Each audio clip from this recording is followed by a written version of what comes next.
Fuck it. It's Ice Pirates. Ice Pirates. Yep. Fuck it. It is Ice Pirates. So we're coming off The Swashbuckler, I believe. Robert Shaw, and apparently it's Shitty Pirate Month or something, like Obscure Pirate Month, something along those lines. Like not financially successful, financial failure pirates. So The Swashbuckler, not a big hit. The Ice Pirates, not a big hit. Ice Pirates is from 1984. Is directed by Stewart Raffill.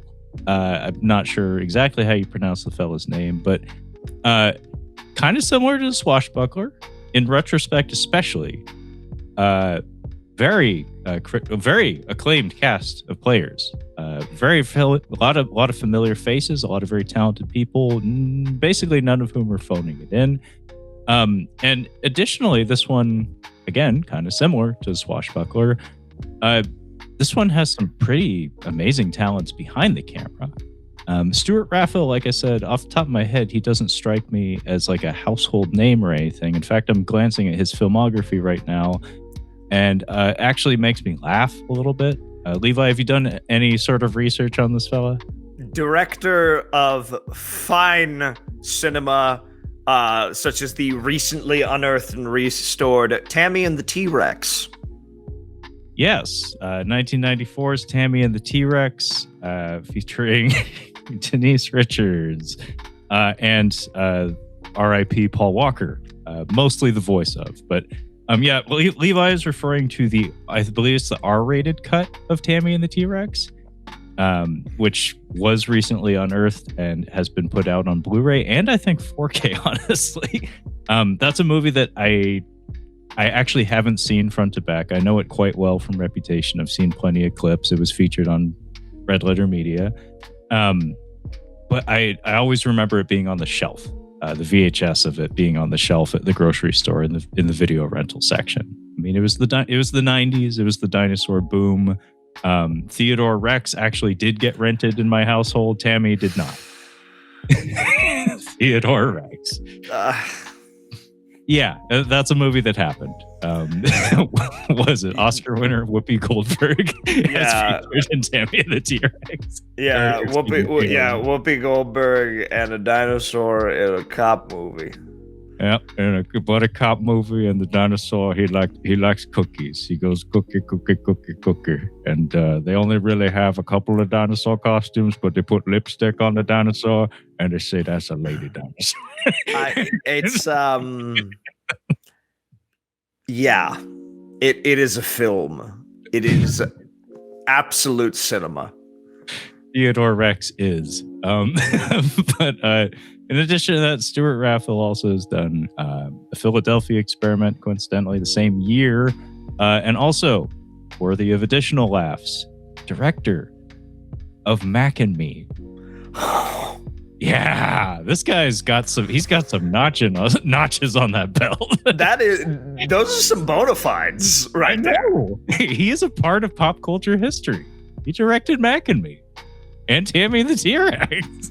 Yeah, I mean, it's like, that's quite the trifecta. To have Mac and Me, Tammy and the T-Rex, and Ice Pirates?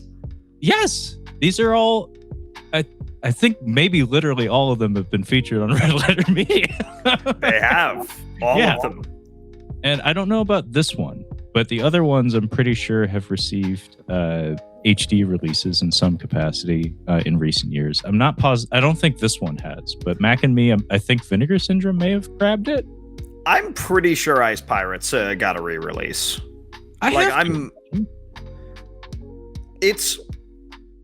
If it hasn't, it deserves one. If only just visually, I think it would benefit. And I feel like you need to have something to complete that holy trinity, you know? Yeah. Should have the box, the Stewart Raffill cult classic box set. Should just have a picture of him on the cover going, I tried. The What Did You Expect collection. I mean, yeah, production history on this one, there's not much that needs to be said, but the way I understand it is that the movie was projected at having a much higher budget in its inception. And then I believe MGM put this one out. Apparently there was a mandate, there was a changing of the guard in like the head producing staff at the company. And there was a mandate putting a cap on all budgets for like lower tier productions, essentially. And it was like $8 million. I think this one totaled it at like $7 million. So they essentially had like not a whole lot to work with. And that was handed down to them kind of unexpectedly and very suddenly. So credit to our director. Credit to What Did You Expect? Stewart Raffill for being able to roll with the punches and complete the film. I think I found a quote from him saying that was kind of like his claim on the film was like, you know what? Fuck you, I finished it. Like not everybody could. Not everybody would. And there's something to that. No, absolutely. It's funny because one of my morning routines, I am a big fan of the science fiction magazine Starlog. Starlog is long out of print. I'm not sure when it concluded, but it's certainly not still in publication. But so I have a stack of Starlog magazines that I flip through in the morning over breakfast. One of which was an article about ice pirates concurrent to its release. Wow. And it's a really weird article because in theory, it's here to advertise the movie. We have a science fiction picture coming out and we want to tell you to go see it. So it's like, they have previous issues. They are talking about Temple of Doom. They're talking about the effects in Return of the Jedi. They're talking about Greystoke. Greystoke was one of the featured articles. And it's like, hey, go see this movie. We worked really hard on it. The one for Ice Pirates is weird. Because it's Raffill and the writer who also wrote Krull. Another genre combination of dubious repute. Kind of similar in that I would give high marks to the score for this one, more so than the movie itself as well. Stanford Sherman, I think, might be the fella's name. Yeah, so it's essentially the both of them being like, listen, here's the deal. We didn't watch Star Wars. We specifically did not watch Star Wars. We wanted our movie to stand on its own. We didn't want to rip off. We didn't want to copy. We didn't want anything about it. So, and the article puts specific focus on like comedy. You can tell like the interviewer is like really hesitant, like it's a comedy? And they're like, listen, this is gonna be funny and we stand by it. And they're like, isn't this a little crude and kind of grotesque to like put out there? Like tonally, this seems a little strange. And they're like, there was a specific quote that I'm like, this stays with me. Is like, there's nothing objectionable in this film. I would be willing to show my grandmother this film and she would love it. I mean, 1984 was a different time. And they're like, we stand by this picture. We think this is a good picture, and it is a miracle we pulled it off. It's really fun because I've never seen any of the other articles in Starlog. Like, I've read through a good number of these. I've never seen any of the other articles with that tone of where the interviewer is like, "Are you sure? Are you sure about that?" And essentially the end of the article isn't like, "Go see Ice Pirates releasing April 16th" or whatever. It's like, decide for yourselves. It sounds like if that interview had gone 3, 4, maybe 5 more questions deep, they would have cracked and been like, you know what? The movie's dog shit. I'm not happy about it. I don't want to talk to you about it. I'm contractually obligated to talk to you. This is all your fault. You keep asking me questions. I have to bullshit answers on the spot. This is really nerve-wracking, by the way. I got 5 kids to feed. Fuck off. Ice Pirates. Watch it or don't. I don't give a shit. Fuck like the interviewer is specifically like, because the interviewer is like grilling him. Like there's a large section of the interview that's just like, space herpes? And they're like, listen, buddy. You listen to me, you little shit. Like it really is. You could pick up this kind of angry adversarial tone. Yeah. Just in print. Like just in the print. I'm like, I wish I could have been in this room. You listen to me, you nerd. Yeah. I crap bigger than you. So this was evidently a troubled production. Yeah. Apparently, the end of the movie was cut up a bit to the point where Stewart Raffill did not actually see it until he was in the theater and went to a bar and chugged vodka to calm himself down. I mean, that's a particular kind of hurt. It's like you busted your ass working with a budget that was probably half of what you were told you might be getting.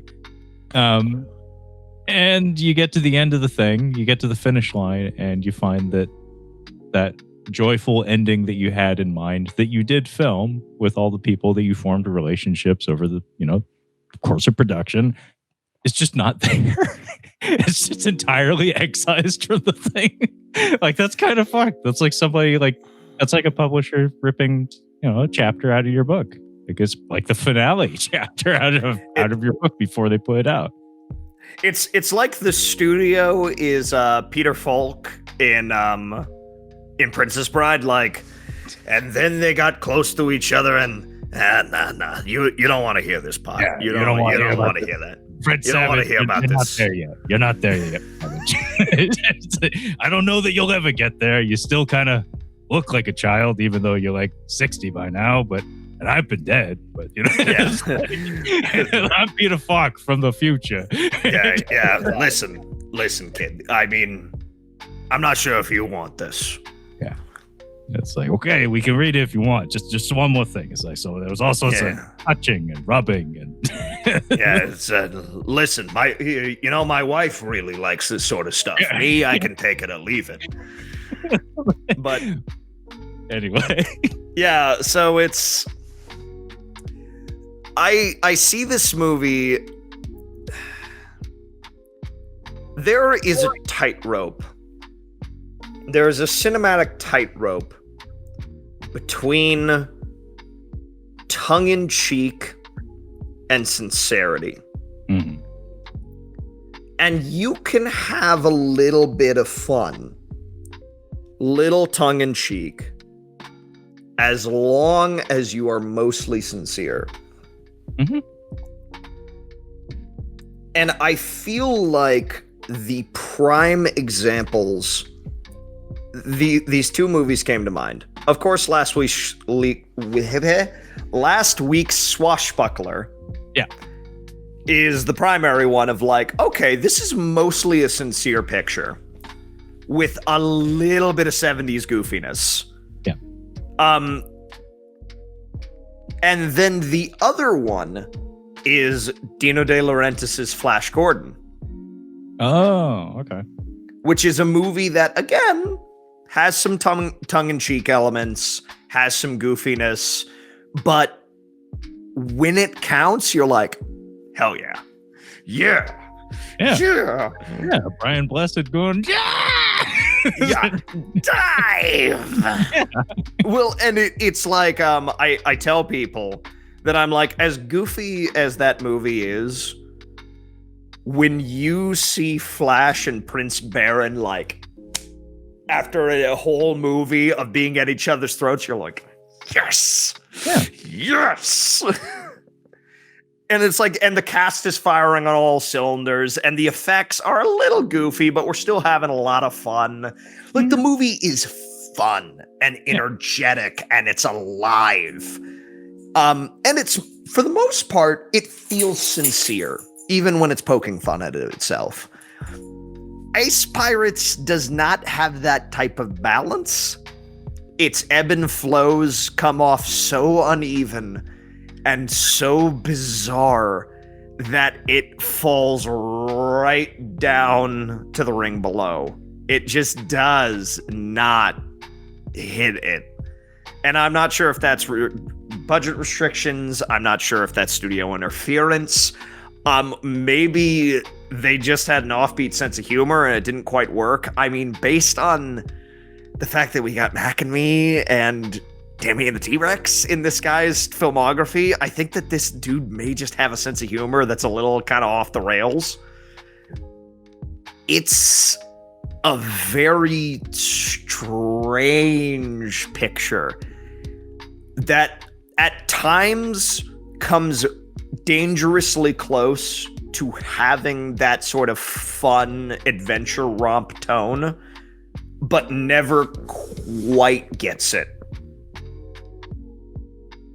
Yeah, the tone is all over the place in this thing. Like, case in point, you have a somewhat quiet, intense opener followed immediately by a alien who looks like a tick / a testicle sitting on the shitter, presumably. They walk in on him while he's taking a crap. This is right after a pretty tense opener, by the way. So it's like, I'm guessing that was their chosen course of relieving that tension and like winking at the audience and saying it's this kind of picture. But I feel like we have to bring him up like every episode. Brought to mind Richard Lester a little bit. Superman 2 as directed by Richard Lester, where you have that guy on those roller skates during the Metropolis battle. Like, why is he here? The man in the shiny roller skates. It's like, well, because somebody thought that was funny. Someone thought that was whimsical and needed to be there. And there's a little bit of that kind of energy in some of the humor here. Yeah, and and for the folks at home, I like Richard Lester as a director. Yeah, he's competent. He's very competent. His Three Musketeers is fun. Hard Day's Night is fun. Like, he's a good director given the right material. It's like, it's the same. I feel the same way about Joel Schumacher. Is that it's just like, yeah, I'm not a big fan of his Batman films, but like everything else is pretty freaking good. And I think Richard Lester is the same way. It's just that they weren't meant for that material. But yeah, there seems to be moments where we could start to build it. It's sort of like it's like setting up a punchline, but they forget what the punchline is. They just fart. Yeah. Yeah, like and I think that's sort of the other problem, is that the comedy is just not very smart. No. Trevor, I mean, we should probably say what Ice Pirates is about. Trevor, why don't you explain to the audience at home what Ice Pirates is about as a film? So I'm not holding anything against anyone, but I kind of do refuse to believe that no Star Wars was consumed by either of our writers. Structurally, they're just, the details are different, but like the structure is eerily similar from time to time. That being said, the basic premise, and it does have a text. I think it's a slide rather than a crawl, so we're doing it a little different, but there is a text slide, and this one has narration that essentially spells it out to us that the galaxy that this story takes place in is devoid of water, with the exception of a single planet, which is lorded over by essentially the Empire. There's an organization called the Templars who preside over all of this and police the consumption and the trafficking of water, which is the resource in the galaxy now, because there's only one place to get it and one people to get it from.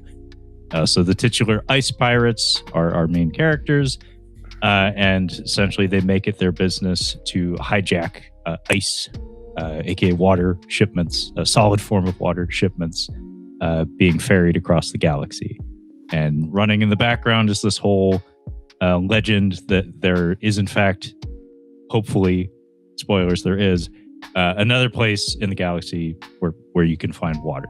That's kind of like the plot that emerges at a certain point and becomes like the focal point of things going forward. But yeah, it's basically evil empire bad, water is precious, pirates need water or steal water. And don't do a whole lot of pirating because they get captured so fucking frequently. Incompetent pirates. It's like the Hot Shots Part 2, the incompetent fisherman. But yeah, and that's the thing, is that, you know, we say that, and you think the main thrust of the film would be that quest for the final portion of water, right? Like, you think that would be oh man, it like sort of like Treasure Island, like, you know, like Billy Bones dies and, you know, gives the map to Jim Hawkins, and like, yeah, like that is essentially your call to adventure. Yeah, a treasure hunt story. Is you get the treasure hunt. It's the big treasure, the biggest treasure. Yeah. To use something more contemporary to it, it's the government saying, listen, there's something, like, it's them coming to Indiana Jones and saying, listen, we have something from a guy named Ravenwood. It's like, we have to have a reason for the adventure to start. Yeah. That reason doesn't happen until the final third of the film. Yeah. At the 1 hour mark of this 90-minute picture. Yeah. So we're kind of just like aimlessly wandering, unsure of what we're supposed to be doing. Like, the thing is that the plot hook is there, technically. Like, some of our characters know about it, but they don't actually voice what's going on. Yeah. Until that final hour. Until that final half hour, rather. It's like, again, Star Wars. It's like, help me, Obi-Wan Kenobi, you're my only hope. It's like the follow-up to... it's like that was never asked. And also the follow-up for it doesn't happen until a good solid hour into the story. So it's kind of aimless. We spend a lot of time just trying to get on our feet. Like, there's no real... I love this, by the way. There's no real momentum or direction for most of it. And that can be okay sometimes. Except for you need to spin your plates correctly. Like, for instance, you can have like a more like Odyssey like progression, like movement of the characters quite literally, and also the plot, if you have some sort of like universal threat or something that is in the room even when it's not being talked about or in the room. Like Transformers the movie. Unicron, the movie opens with him eating a fucking planet. We see him do it a few times in the movie. So we know that even though Unicron's not nearby, kind of similar to the Fifth Element also, even though the planet thing is like the evil planet, Mr. Shadow or whatever, isn't here, we know he's coming. And that's bad. So there's a ticking clock factor. And like the progression of things in Transformers the movie, there's a lot of people... there's a lot of spaceships crashing and a lot of people getting lost, but the whole time you're reminded that it's like, oh yeah, there's that thing hanging over all of this, and it's really important that all of our characters get back on their feet and find each other so they can move towards a solution to the bigger thing as opposed to the more immediate things. You don't really feel that with this one. John Carradine is in this movie for a scene, and I'm always happy to see him. I mean, he's a Carradine, but he's also John Carradine, and I believe he was the voice of the Great Owl in The Secret of NIMH. I always think of him when I think of that. But he's Dracula to me. He's Dracula. He has been Dracula. Anybody who's worn that cape gets to, be put in that historic rarefied era.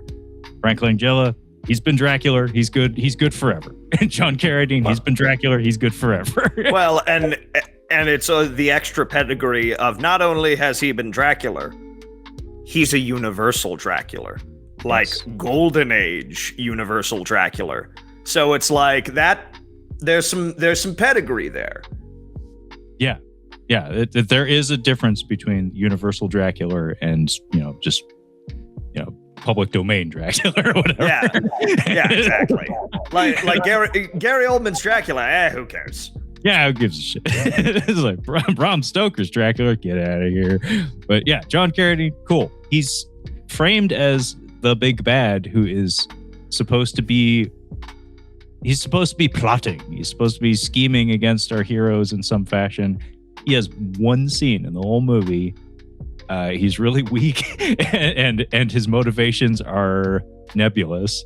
And even his appendage, even the guy who actually acts on his behalf, like kind of like a Darth Vader equivalent to like the Emperor or something, his presence in the film just dips out like at about the midway point or something. Like we don't cut back to him. We aren't reminded that he's like pursuing them. We are told that he's tracking them, but he doesn't come back for quite a while, and a lot of the intervening threats just don't have any real connection to much of anything. So the whole thing it's very loose. It doesn't have a whole lot of direction to it, and it doesn't help that it seems to be trying to be funny more often than not, but it very seldom lands all that well, and it's very seldom set up all that well. There are a couple of gags that actually did make me laugh.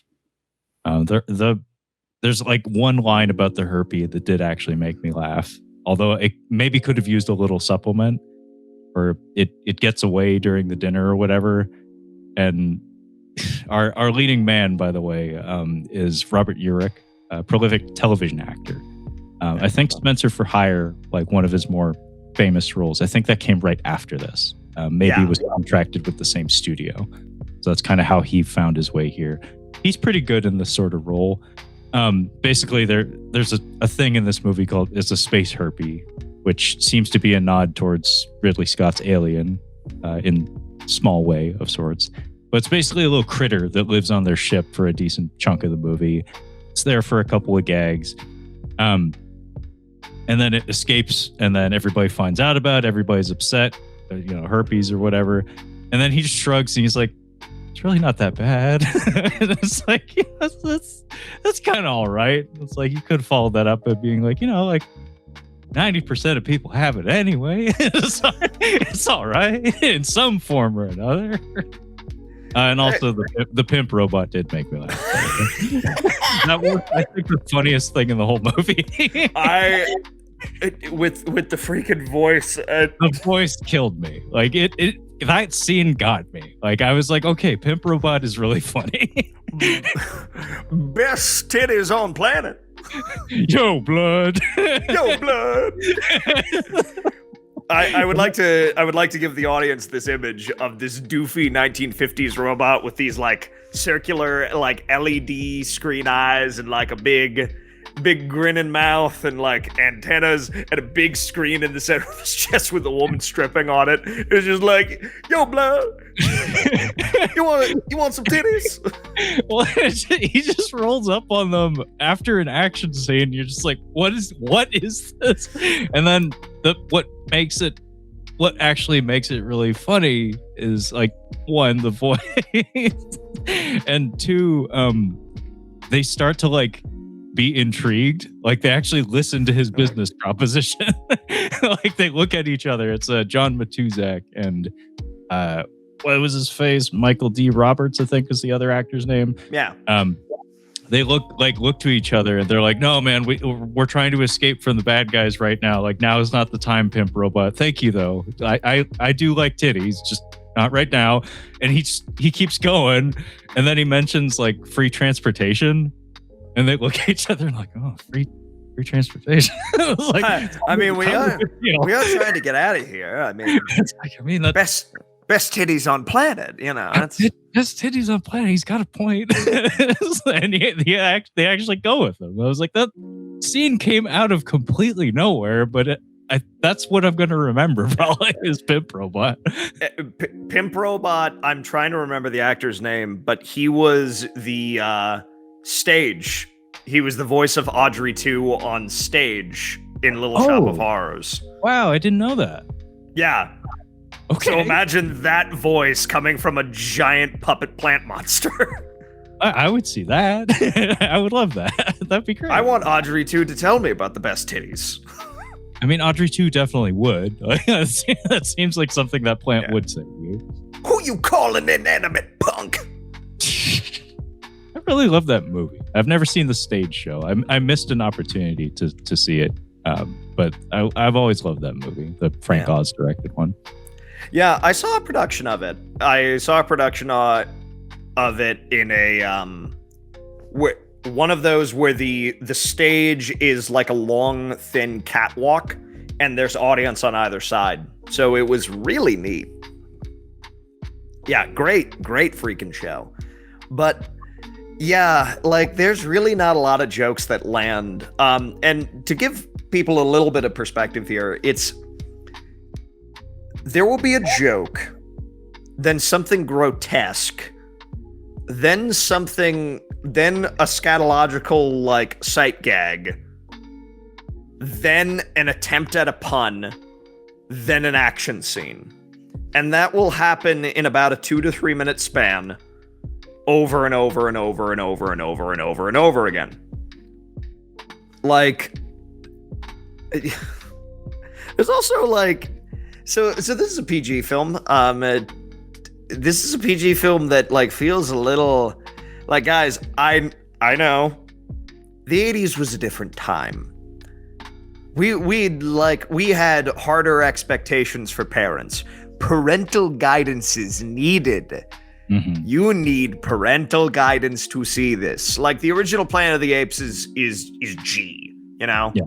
Like most films were G because it's like, well, yeah, general audiences, anybody can come and see this. Yeah. Yeah, there's a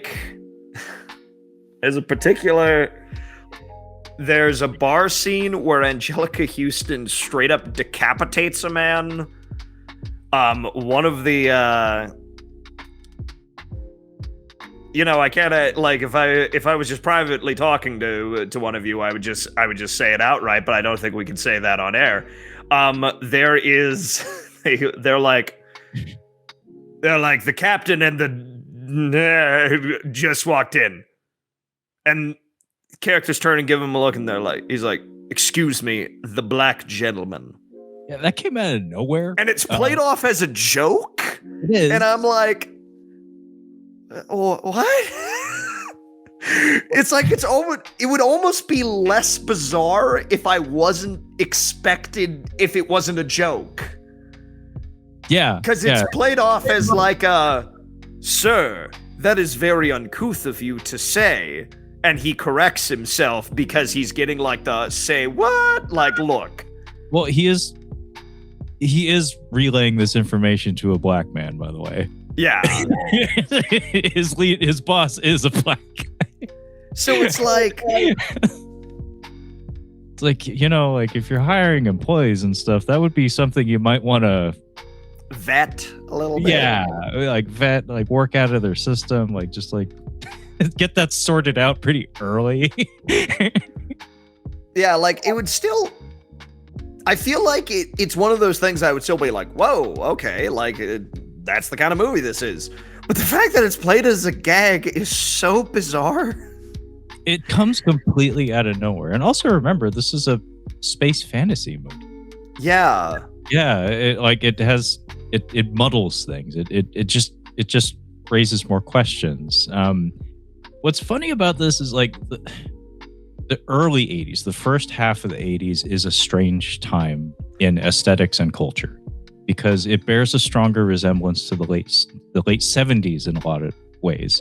you get to like the mid 80s and things start to become more crystallized. Like the identity of that decade becomes more crystallized, and a lot of like the nostalgic works that we find today that are like expressly supposed to take place in the 80s or paying homage to the 80s, like oftentimes have like that like second half of the 80s kind of quality to them. But like 1982 in particular, it's like it's still basically the 70s. Like the way people looked, the sounds, the production design in particular, it still kind of felt like that. And this one has that feel to it, such that parts of it reminded me of Airplane. Yes. And even the production design has like a Logan's Run at like kind of vibe to it a little bit. But I guess what I'm getting at is like if you look at Airplane and you look at like Mel Brooks productions from around the same time, that kind of like edgy humor, in particular like racial humor and stuff, was kind of the brand. Like it was very much in the air, like Blazing Saddles, for instance. It's like that movie is about that. So it gets the freest of passes, honestly. This one's not about that. It just pops up for like one instant or a couple of instances. But yeah, Airplane and some of the Mel Brooks stuff around this time was very much what I had in the back, or like running in the back of my mind while I was watching it. Yeah, actually, Airplane is one of my favorite examples to give people. Is like, hey, 1980. Mm-hmm. 1980. It's the 80s now. Yeah. But that movie is so firmly baked into the 70s. Oh yeah. Like it is all 70s. And like that's the thing. I hadn't really given it those words before. But yeah, when I think of the 80s, and I think when most people set things in the 80s, 85 and forward. Yeah. Because it's like, oh yeah, in the 80s, yeah, like culturally, in a pop culture sense, it's like, yeah, we had Aliens and RoboCop and the NES and like, well, yeah, that's all second 85. half. That's all 85 and forward. Because like Star Wars is rooted in the 70s. Like that is a 70s franchise that just kind of continued into the 80s. It's like even something like Indiana Jones is still like a little bit more 70s than 80s. It's like all of these, this feels like it is very much rooted in, I think Airplane is a very good example because I wasn't thinking of it as I was watching this, but now that you say it, it's like, it does feel like a weirdo, like I fell asleep during a Zucker Brothers movie and Captain Blood was on and I just decided, Yeah, I mean, like there's at a certain point with this movie, you get to a point where it's like you half expect somebody to walk up to the robots and say, "It's okay, I speak jive" or something. Yeah. It's like, okay, it's this kind of movie. Okay, I didn't know it was that kind of movie, but like it pops up from time to time. But yeah, I'd like to point out some like cast and like crew stuff. And I guess I just want to attack it right out the gate, just because it I've been thinking about it like since I put on the movie the other day. Our composer is Bruce Broughton, who is not a household name, but maybe should be, because his credits are incredible. And in fact, like personally kind of touching, where it's like, oh shit, he gave me that. Like, I think I love this man. So Bruce Broughton worked in both television and film. So I'll just like go through this really quick just to point out this body of work because it's pretty impressive. Worked on Gunsmoke, worked on Hawaii Five-0. Did not compose the theme as far as I know. I think that was The Ventures. Worked on Dallas. Worked on one that Levi will know, Buck Rogers in the 25th Century. Yeah, thumbs up. The Blue and the Gray. That was a Civil War epic of sorts. Worked on Tiny Toon Adventures, a very musical-oriented show. Worked on Dinosaurs, the TV show. Watched the shit out of that. Worked on fucking Jag. Everybody's grandma and grandpa watched Jag. I don't think I ever got to it. Anyway, that's about it for TV. But film, like I said, I'm kind of excited to talk about this. Ice Pirates was actually one of his first movies. And I'll just pause for a second to say the soundtrack for this movie is kind of incredible. He really went for it. The sheer amount of variation in the compositions is astounding because it has like booming orchestral beats. It has like disco chase music. It has like hard rock action beats. It has the equivalent of like Star Wars Cantina music, but like with a more like jazzy rock vibe to it. It covers a lot of ground, and the instrumentation is just kind of all over the place. Not in a way that's like not without any source of cohesion. It's just kind of impressive, like how well he plays to each individual scene in the movie, because there's so many different tones and textures in it. Like Levi and I have been saying, like this movie goes all over the fucking place, and sometimes it's annoying. But Ice Pirates, Harry and the Hendersons, The Monster Squad. I remember that movie having a pretty solid score. Mostly, though, I remember Rock Until You Drop, the song that plays during the Getting Ready montage with Frankenstein. He did Moonwalker, Michael Jackson's Moonwalker. Hell yeah. And the one that all of this has been leading to, he did The Rescuers Down Under for the Walt Disney Corporation. And that, ladies and gentlemen, I remember being at a party and they were going around introducing everybody, and they were like, the icebreaker was kind of like favorite Disney movies. And I was like, I think it might be Rescuers Down Under. Like, that's the one I watched the most. I was like, I just listed off all the ones that I watched all the time when I was little, and it was Sleeping Beauty, Rescuers Down Under, Sword in the Stone, and the DuckTales movie. Those were the ones that got all the play in my household. Like Little Mermaid, watched the shit out of it, but that, like, I don't know if we own that one. That was at other people's houses. But Levi, Rescuers Down Under. You know this one? I need the Antonio, like it. It is. Rescuers Down Under is such a good doggone picture. It's so good, and it is. My friend Cody will just whenever he's taking something from he's had like cats and dogs for most of his life. Whenever he's taking something from his cats, he says, "Those are not Joanna eggs."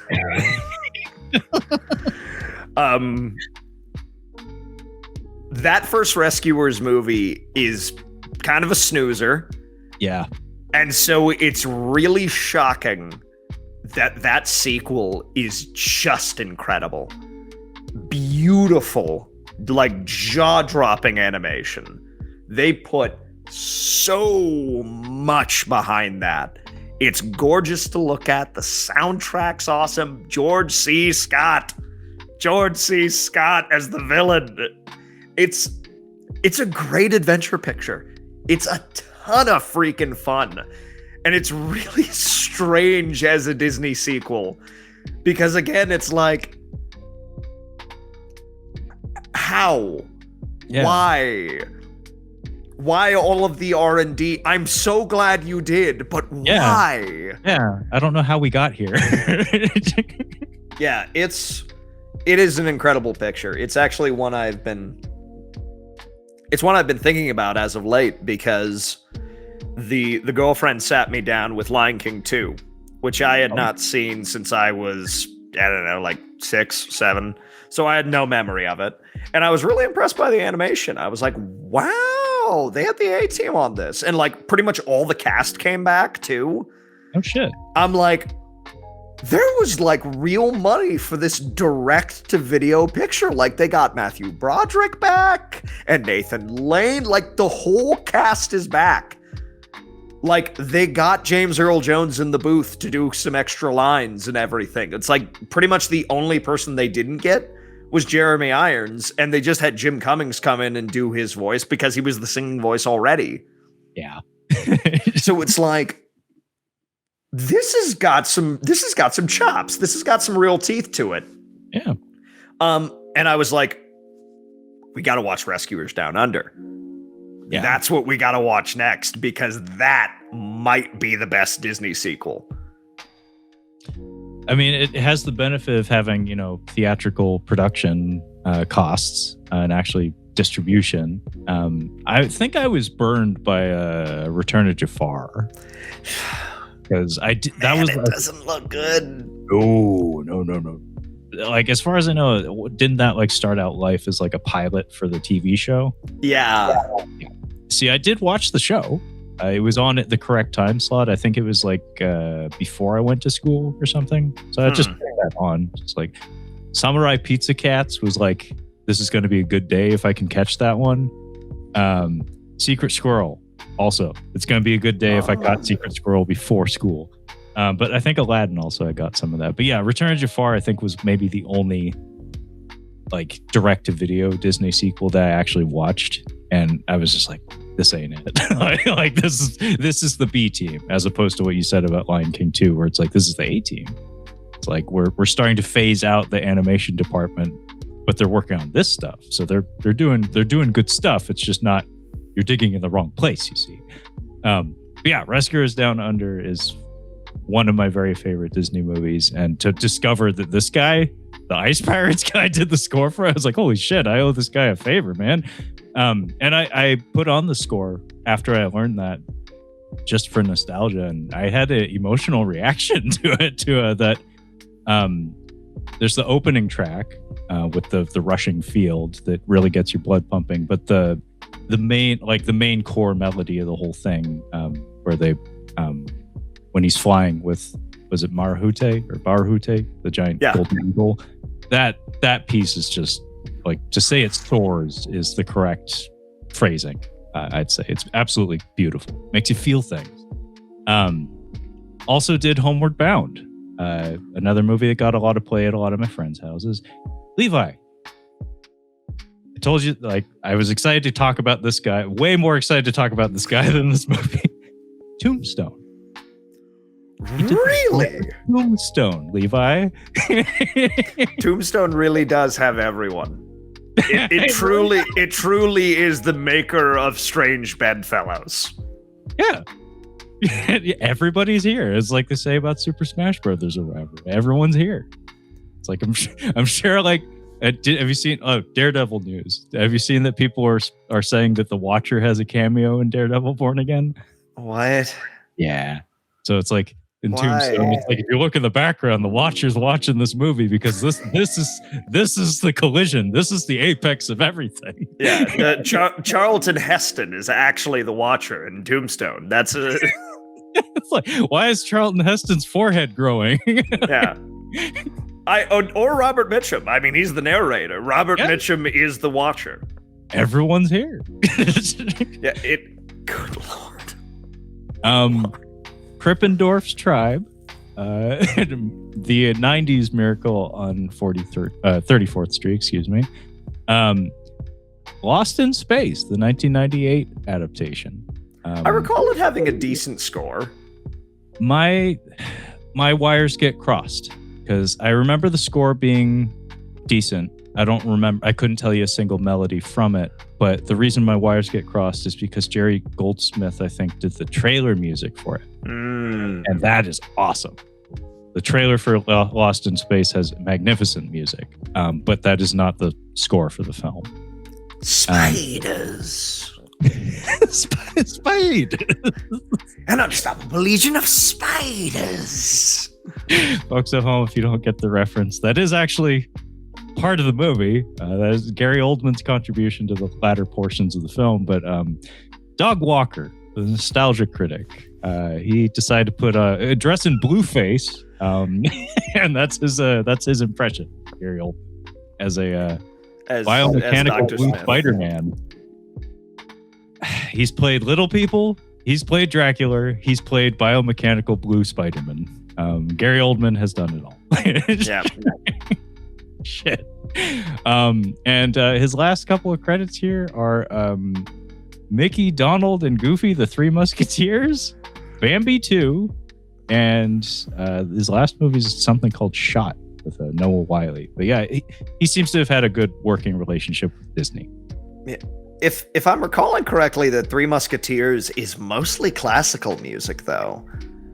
I wouldn't be surprised. Yeah, it's mostly classical renditions with lyrics set to it, which I think may be a hanging offense. But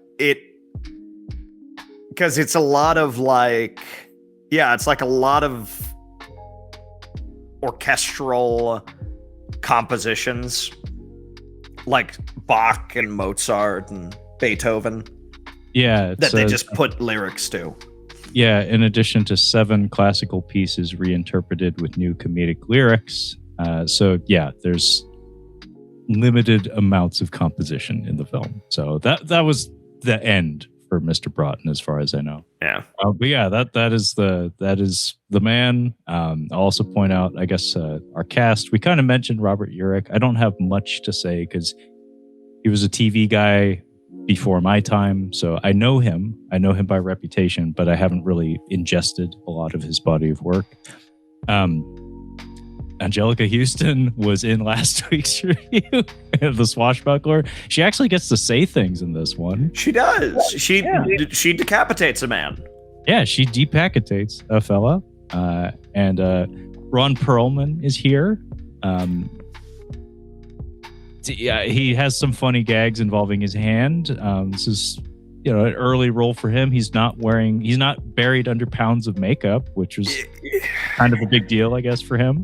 I guess he had a break between Beauty and the Beast, which is a show I would like to actually sit down with again. My mother really enjoyed that. She watched through the whole series twice or something. Yeah, I think a lot of people's moms have a show like that where it's like, really? Didn't see that coming. Yeah, Linda Hamilton? Yeah, Ron Perlman? It came up again in Starlog. I was reading through the issue. I'm like,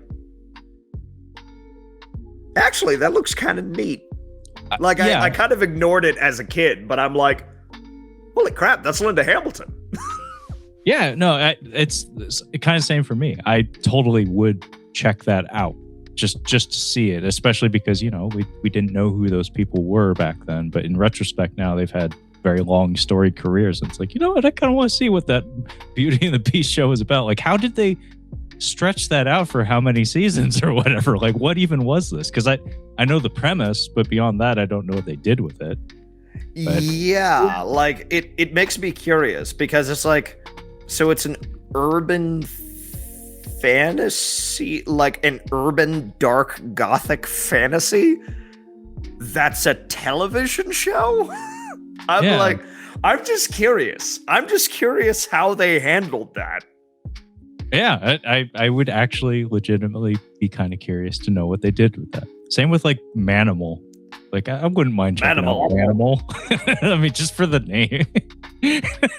But, Ron Perlman is here. He is positioned a lot of times standing opposite John Matuzak, which is kind of funny to look at because John Matuzak is a former NFL player.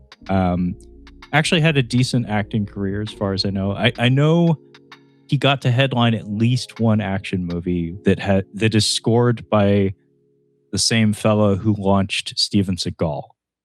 So the music is awesome. I don't know if the movie is awesome, but I've heard samples of it, and I was like, kind of want to check out this John Matuzak movie. But point is, he's 6'8", and Ron Perlman is often thought of as a big guy in Hollywood. You look at him in Blade 2, for instance, he's one of the bigger guys in that group of vampires and whatnot. He's usually a bigger guy. He's fucking Hellboy. Next to John Matuzak, he looks like a child, but he's always standing opposite him. And even Robert Urich is several inches taller than Ron Perlman. So it's weird seeing Ron Perlman look so tiny. It's like that photo of Arnold Schwarzenegger standing between Andre the Giant and Wilt Chamberlain. I know. Where you're like, it's like they're taking their son to school.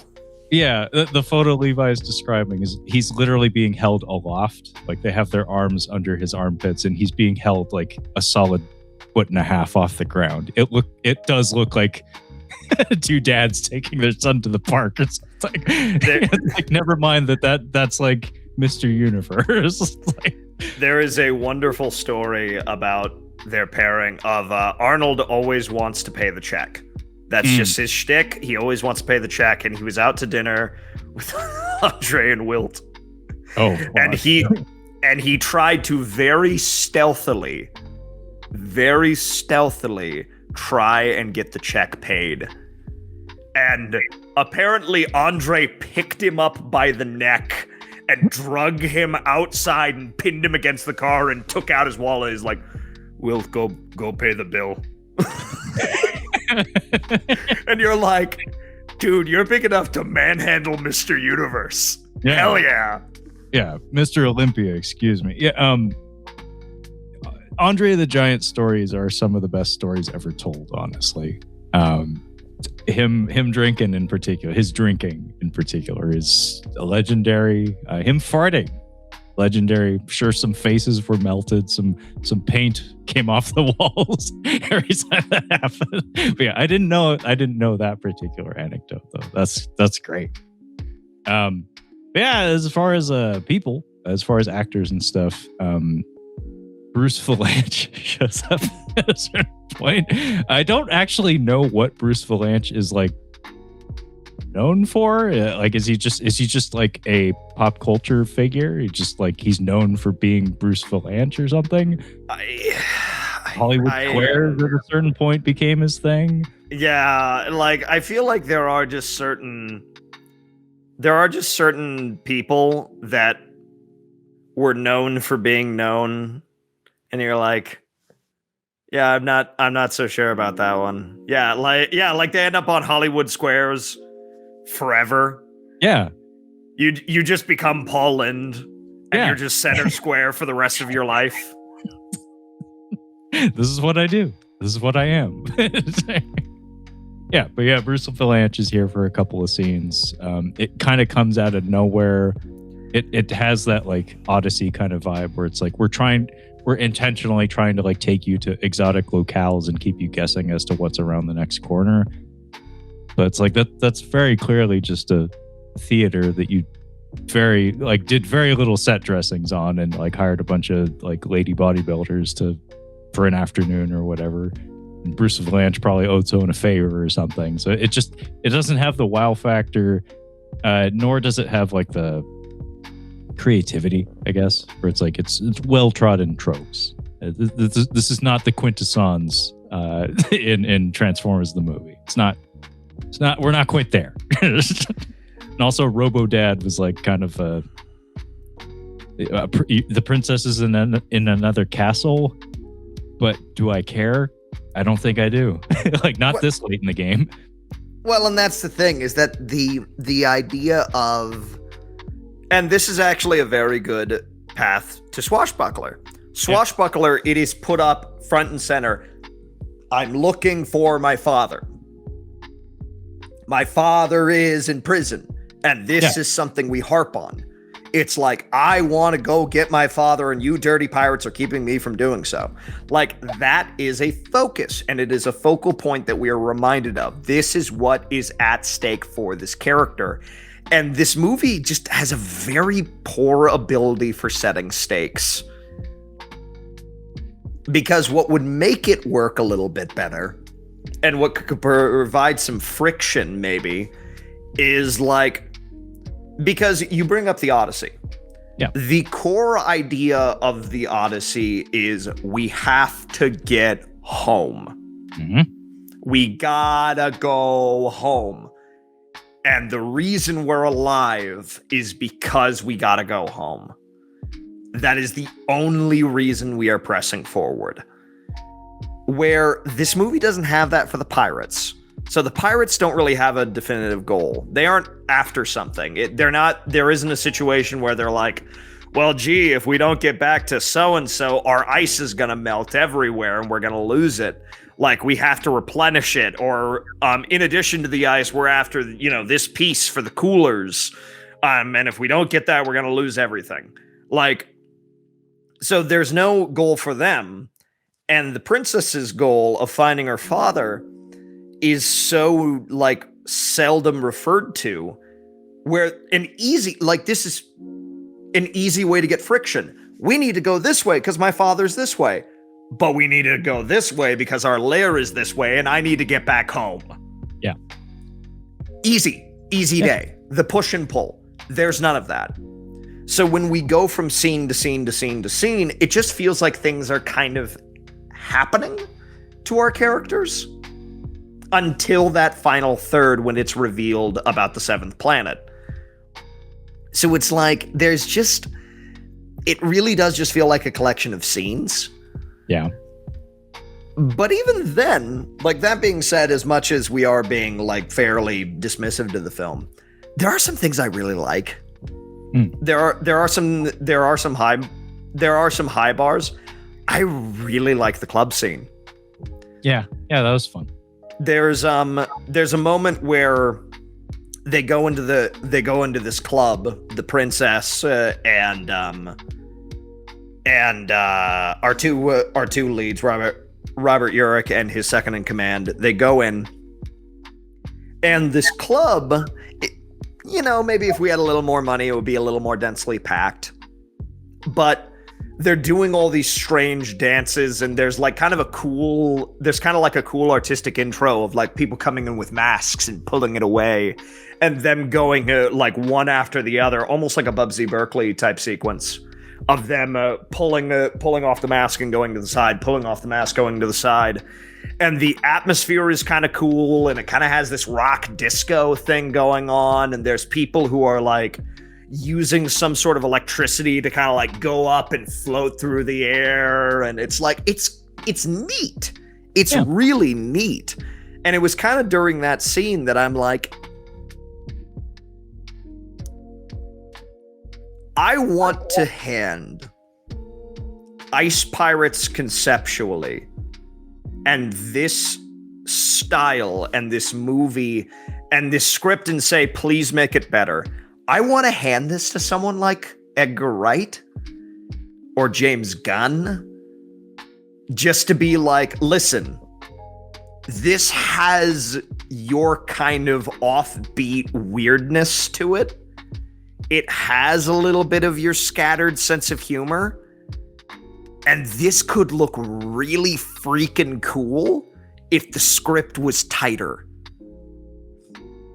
Like, if it was just a little more consistent. Because that club scene looks really neat.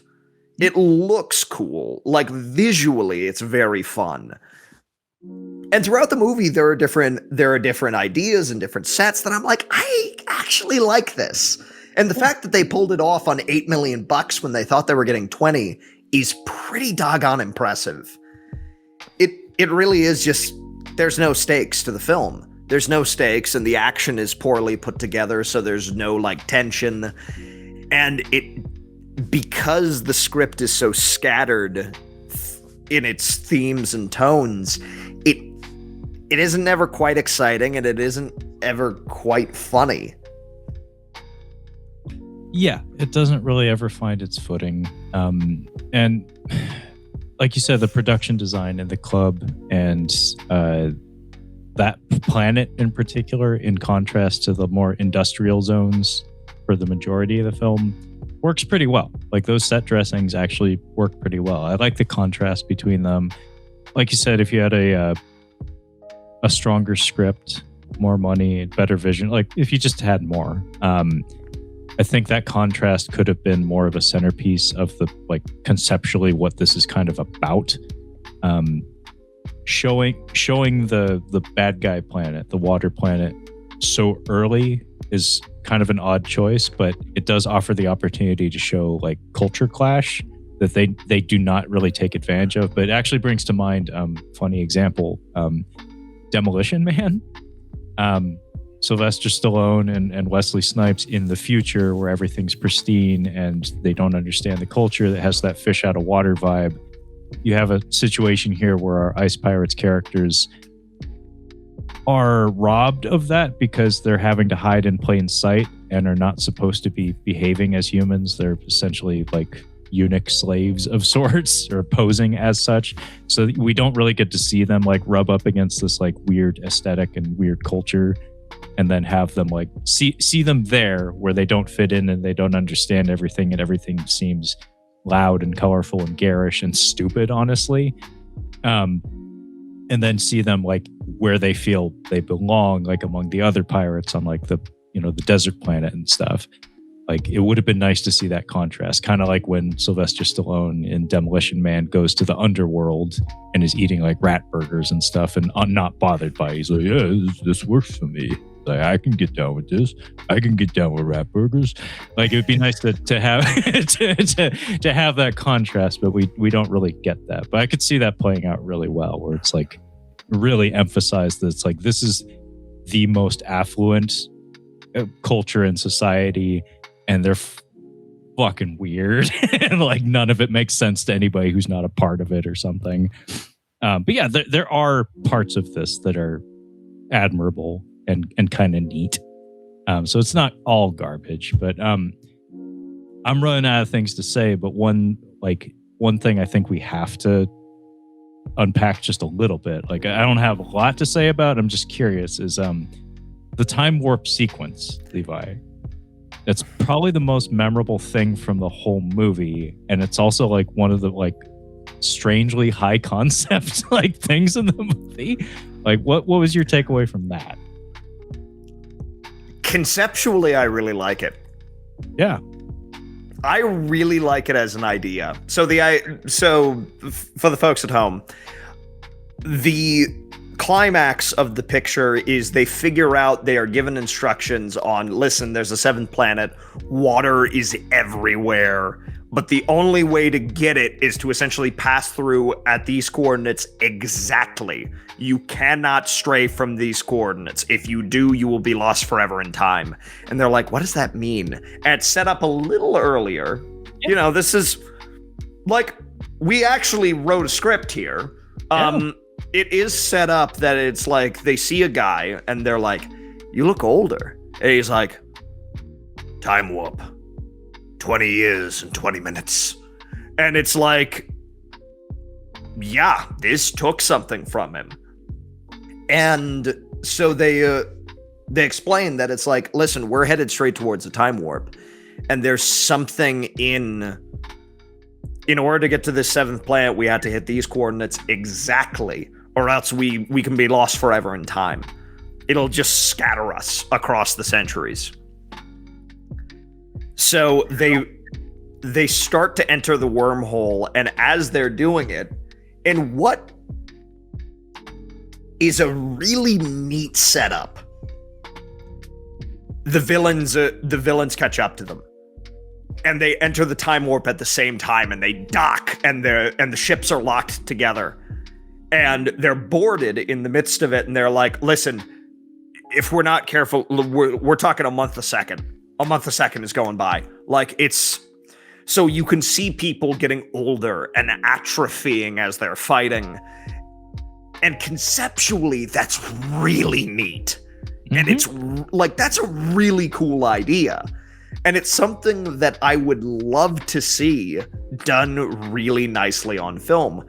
And it's not even that this is done so poorly that I will not accept it, but it's mostly done for laughs, which is a shame. So like Trevor, lay out sort of the sequence of events here. So the whole thing kind of plays out like a big giant pie fight, to use a famous example, but it is supposed to be this madcap finale where it's just like lots of energy, lots of sight gags, just chaos and mayhem.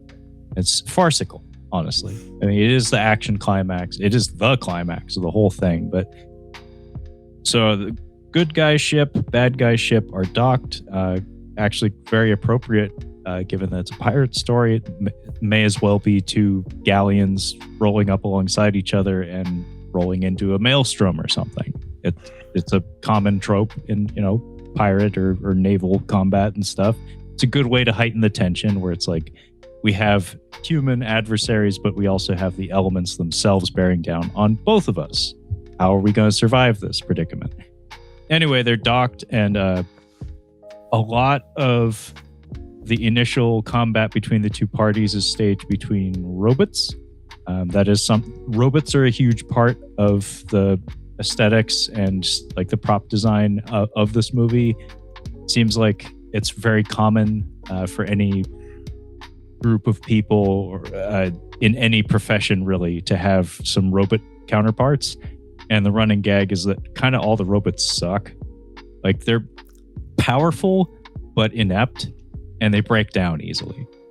So we have good guy robots and we have bad guy robots. I think it's kind of funny that we have a former NFL player in the cast of heroes, because it kind of looks like two football teams slamming into each other from a robot standpoint.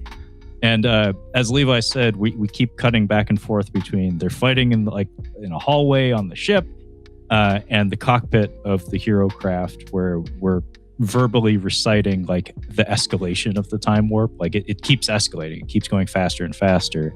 And then we get these visual reminders of its effects on the cast in the form of like Robert Urich growing a beard that gets progressively longer and longer and longer. Eventually it starts to whiten, etc. Everybody gets slower and more tired. And also the robots start breaking down.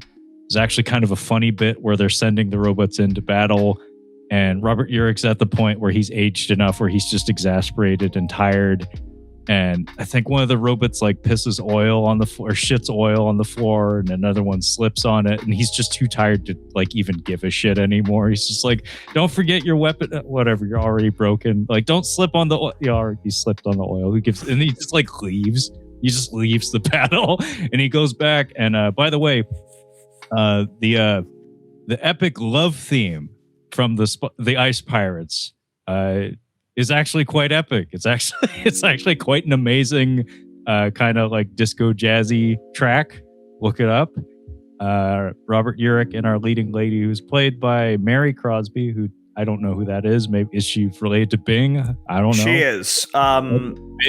Bing spawned Mary and Denise. that was one of those funny things where there's a scene where Angelica Houston and Mary Crosby are on screen, and it's like Mary's like flirting with Robert Urich, and Angelica Houston kind of makes a face like don't you touch him, and all I could think was, my cool golden age Hollywood dad is cooler than your cool golden age Hollywood dad. Yeah, it's like we're both here for nepotism at this point in our careers, probably. But yeah, Mary Crosby and Robert Urich, they bang before the battle.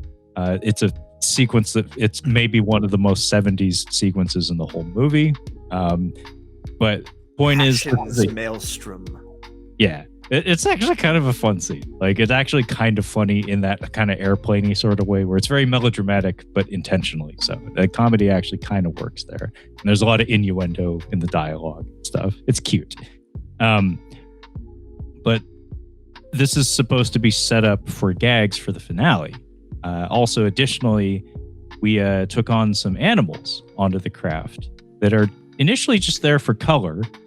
Those pigs are adorable, by the way. Same with the donkeys or whatever. They're so fucking cute. But they're here for a visual demonstration of the progression of time, because we have a sequence just before the battle where they walk through a hallway and there's these two little piglets and these two like baby donkeys. And then later on in the scene, they pass through the same hall and now they're like fully grown and the pigs are gigantic. And then also Robert Urich goes back and visits Mary Crosby and, oh, baby. It's like baby happened because time warp. And he's like, baby born. Baby born. Baby born. And also she has a very elderly maid who at one point becomes mummified, like when we cut back. It's like, I mean, that's taking it a bit too far, but yeah. I did like his reaction to the baby born. He's very much a deadbeat dad as far as I can tell. Where he's like, that's not mine, and then pisses on his face, and he's like, I got some shit I got to do, and he just leaves again. And all of our heroes start dying of old age. Like I think Ron Perlman goes down just from exhaustion, maybe a heart attack. Matuzak gets stabbed in the back, and it falls to our leading man and his second banana. They're both like have comically long hair, and it's pure white at this point. They're like hunched over old men at this point. And the big like closing moments of it is like a wall gets blown out, and the villain who has been pursuing them throughout the entire film comes in on like a palanquin because he was already elderly and now he's ancient and decrepit, and he's like, get them. And Robert Urich is too old to do anything, and then oh hey, there's Robert Urich as his own son. He comes in and saves the day because he's young and virile and everybody else is ancient and or dead. And then blink, and it was all a dream. Yeah, so they hit the other side of the time warp and they're like, what the hell happened? It's like, we've been returned to the exact moment that we entered the time warp, Captain. Using multimodal reflection sorting, we've like it. And they're like, but what about the Templar ship? They were 1 degree off course, and they're lost forever in time. Mm-hmm. And again, this is a cool setup, and this is a cool idea. And even describing it to you, this is cool. Yeah. It's the problem is that it is played off as a gag. If this was done in like a serious Star Trek film or something like that, or a different sci-fi picture where it was done with a little bit more sincerity, this could have been pretty freaking cool. And even conceptually, like, I really like it. But they get spit out on the other side of the time warp, and they arrive and they look at the 7th planet, and it's Earth. They see all of the oceans across it. And what was supposed to happen was they were supposed to fly down over Malibu and dive into the water. And that was the big celebration. The studio said, nah. And they cut it. And they cut it on a freeze frame of the crew going like, that's Earth. Cool. Credits. Yeah, it's a very strange ending. Where it's like, crisis averted. We found the thing. We're not actually going to take a close look at it, though. Like, we're not even going to enter orbit or anything. We're just going to look at it, freeze frame, credits. Really awesome piece of music plays over the credits. But yeah, it's like kind of a non-ending. Especially considering like all the like noise and all the color that we just experienced is basically confirmed to have not actually transpired. So it's like you're kind of processing that just as the movie ends. It's like, oh. And you're like in the theater and you're like, oh, I guess I got to go home now. It's like, okay. Well, because what you want, at least in my mind, like if this was a big thrilling adventure picture, like it kind of is pretending it is. Mm-hmm. The ending would be, they touch down, they look over the water, and Robert Urich looks at Mary Crosby and is like, so, that kid. Yeah, so was that real? Did that happen? And she's like, well, gee, I don't know. I mean, it all happened so quickly. And it's like, well, baby, it's all the water we can drink. Like it's a little bit of like, and they kiss at the sunset, and then we race out. Like that's sort of the adventure movie ending that we want. Except we don't get that, and that doesn't happen. And it's just, the movie just kind of stops. Yeah. I mean, just end on a joke or something. Just, somebody going like, wow, looks like we're out of a job or something. Like, something, we don't need to be ice pirates anymore or something. Well, I mean, they say that, literally. Okay. They say line exactly. Well, good. I'm glad it's in there. Yeah. It's funny because like when you're talking about like the structure and the tone of this one, it reminds me of it's hard to think of like examples to cite right off the top of my head, but I do know that there is a common problem with these sorts of movies. It's the Luke Skywalker problem, in that a lot of these movies walk into the fact that everybody is interested in what Han Solo is about, or everybody likes to be in the room with Han Solo. He's a very interesting character. He gets all the good lines. Harrison Ford gives a wonderful performance in spite of not wanting to be there most of the time. What has happened with a lot of these kinds of movies is they try to do Star Wars without Luke. They make Han the lead character, and it messes with the chemistry in ways that I think a lot of people discount until they get rolling, where it's like, oh fuck, you need that wide-eyed sincerity. You need that one guy who's relatable, who is earnest in his pursuit of a clear goal, as opposed to the cynic. If you put the cynic in the lead and you try to merge him with the Luke Skywalker character, you kind of find that you run into some issues. Like, it makes the story less approachable, it makes the tone less cohesive. And I don't know exactly why that is, but it does seem to happen a lot, where they try to excise Luke because they think of him as like boring or something. It's like, I mean, a little bit, but like he's a component. You see, he's an essential component that's there for a reason, and it's in your best interest to keep it there. Well, it's like Leonardo of Ninja Turtles, where it's like, I don't know how many people like Leonardo the best, but he's got to be there. What you need is a moral and philosophical anchor. Yeah. And what Luke Skywalker provides is that anchor. It's not just because there's the optimism and there's the hope and there's the youthful drive to go out there.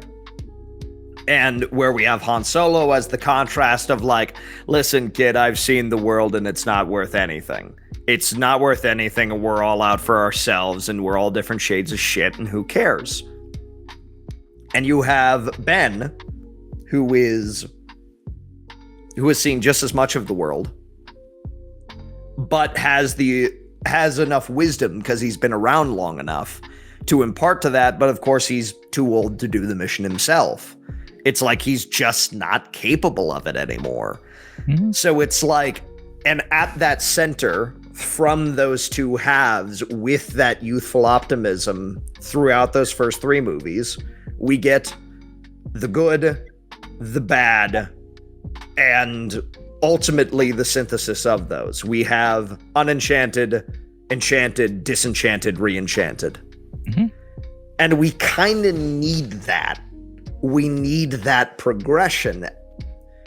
You need a moral center to your stories, at least in my opinion. It's like, it's when movies tend to not have that, at least adventure stories and that sort of thing.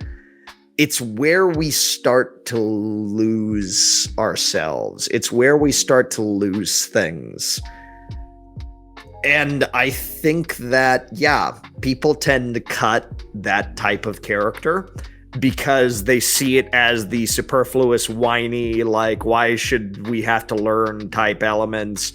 It's just an audience surrogate, we can just throw something in there, without realizing that it's like, well, no, this is what makes the rest of the thing work, because all of the other elements revolve around this, because the cynical guy is contrast to this, because the sage affirms this, but is also a form of contrast. It's I've said the same thing about a show like The Simpsons, even as comedy. The comedy doesn't work without Marge. The comedy does not work without Marge coming in as a moral center, saying, Homer, you're being a jerk to everybody. You're being awful. And you kind of need that as a grounding for the comedy. And you need the grounding that, for the most part, people in Springfield are good people. And Homer's being an asshole. It's like that's what you need. Yeah. And yeah, this movie kind of lacks that. It lacks a moral center. It kind of lacks somebody to stand in the way of that. And typically, when you don't have a Luke Skywalker, it is the relationship between our two leads. Yeah.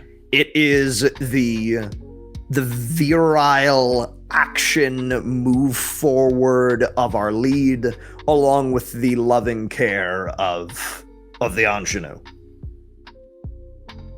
And we also don't get that in this picture. No. Yeah, there's just a lot of... It's sloppy. Yeah. It's sloppy, and the characters are not very well defined.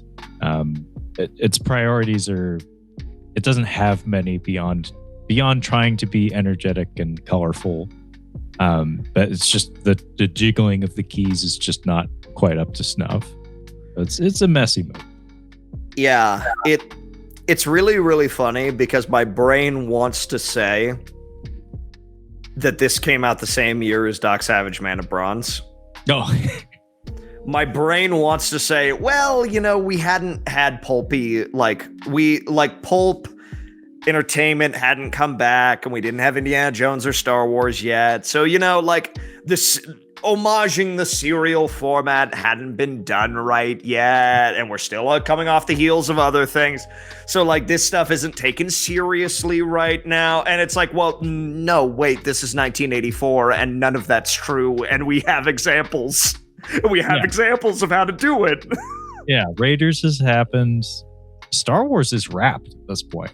Star Wars is wrapped. All of Star Wars is done. We have 2 indie movies. Yeah. We have Superman. It's like you essentially have no excuses left. It's because some of those same elements, some of those same bits and bobs of because I mentioned at the top that they're we didn't want to watch Star Wars. A lot of this stuff is serial. It's serial and pulp and classic adventure cinema. So they're pulling from some of the same sources. The problem is that in a way they probably should have watched Star Wars and they should have watched Raiders, not for style, but in how to do this material correctly. Where you can still be tongue-in-cheek, you can still have fun, but you need something cohesive. Yeah. And in all honesty, Krull had that same problem. Although Krull wasn't trying to be a comedy, it has all of the same issues, but it's a drama. Yeah, Krull has some strengths, but almost all of them are aesthetic, honestly. Not a whole lot with the storytelling or the pacing or anything like that. It's just, it looks really great from time to time, and the score is phenomenal. But yeah. Anyway, I am tapped out on Ice Pirates. How about you? I think that about covers it, folks. If you want to know what it's like to watch Ice Pirates but have it be good, watch Swashbuckler and watch Flash Gordon. Have fun. Have a ball. Yeah, well said, because this ain't it. but it it is a bit of a cult classic. It should be part of a Blu-ray box set to the trilogy of terror from this director, cult hit box. Director of Mac and Me and Tammy and the T-Rex, Stewart Raffill, 1984, The Ice Pirates. So I guess we're gonna keep the pirate train rolling. Cutthroat Island, maybe. Oh no! Revisit Frank Langella. I have very few good things to say about Cutthroat Island. Nobody involved in that film has anything good to say about it. boy howdy, here's my review of Cutthroat Island. Here's my review. Nice sets, nice production value, total snooze fest. Accurate. Decent video game, I would add. Not great. I didn't know there was a video game. I had no idea. It's a beat 'em up with if memory serves, a really kind of similar to the Lion King Super Nintendo game.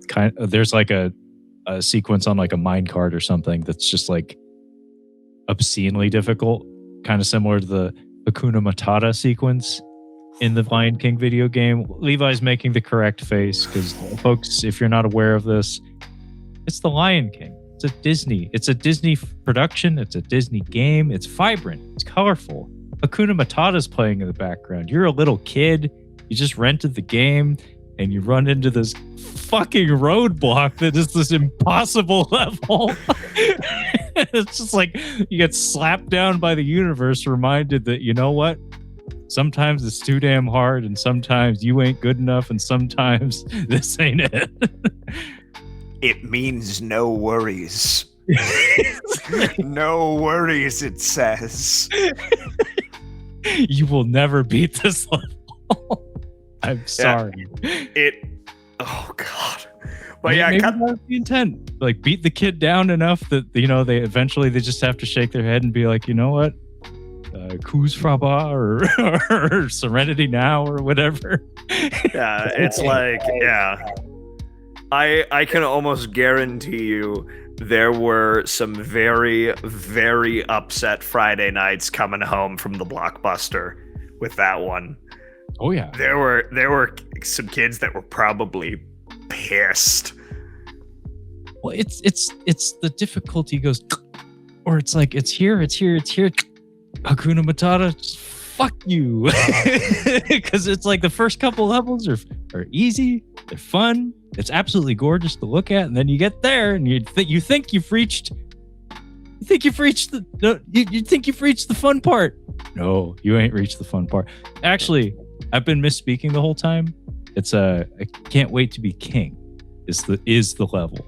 Hakuna Matata is also very, very, very difficult, but you have to get there. Yeah, it's like both are horrific.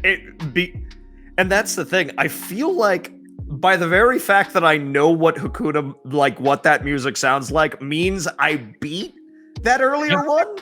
Yeah. And I got roadblocked to Hakuna Matata.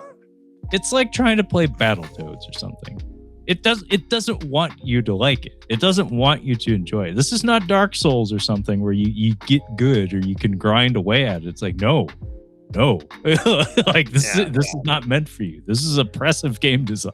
Yeah, it's like Super Star Wars, Super Empire, and Super Return of the Jedi that are just horrifically difficult for no particular reason. There's a like a fall in the Sandcrawler level of A New Hope. It's a blind fall. You have to jump into this pit, and it's an instant death that unless you've experienced it previously, you have no amount of reaction time can save you. It's just if you didn't know that, you die. So if you're on your last life and it's your first time getting there, you will game over. What is this? It is horrendous. That's the thing. I remember white knuckling Super Return of the Jedi. Like just like I felt the controller was gonna break in my hands as I was playing it. And I did manage to beat it. I got to the end of it as a kid. I saw those end credits and I was like It was like driving in a snowstorm. Like you have to pry your hands off the steering wheel. But goodness gracious. I mean, if we're gonna... Cutthroat Island is not one that I have many nice things to say about. No. If I had to pull for not financially successful pirates, I feel like it's got to be Treasure Planet. I mean, you did message me about that one earlier, and I've not actually seen it, so maybe that would be a great opportunity for me to check it out, because I know you like it. And I have seen I think it was the 1950s film. So I would be down for Treasure Planet, especially because, like, as far as like not financially successful pirates go, one of the more famous ones. Yeah. Very expensive.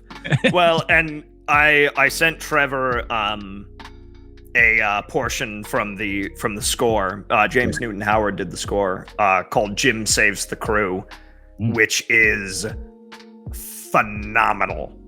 Oh yeah, it is so damn good. I'd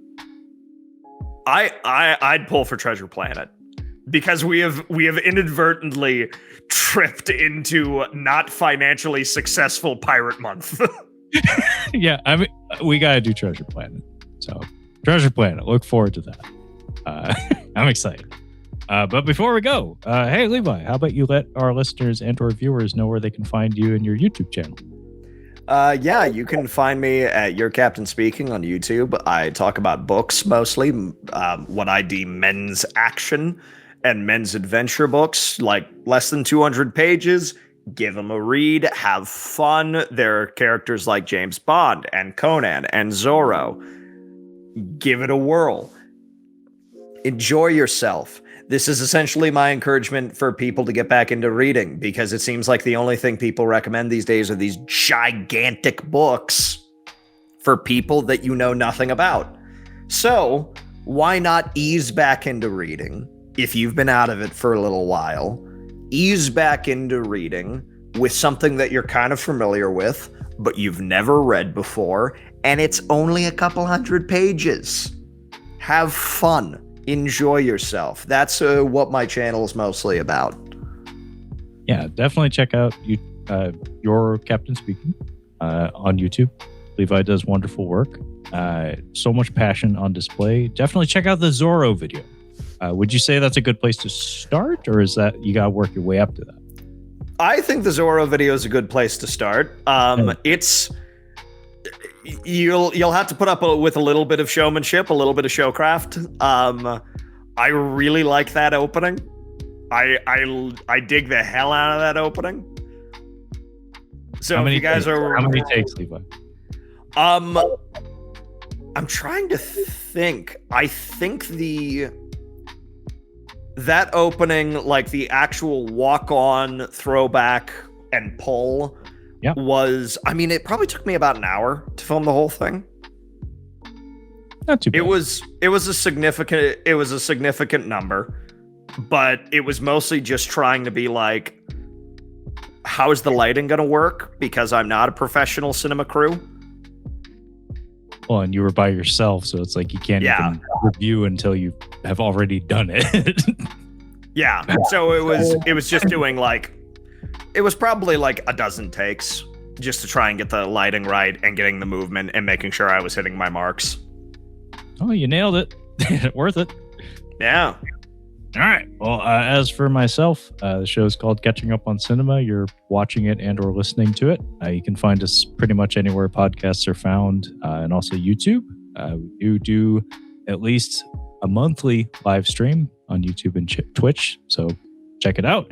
But that being said, thank you so much for listening. Check back for more not financially successful pirate films, and we'll catch you next time. Bye. Bye. That is all for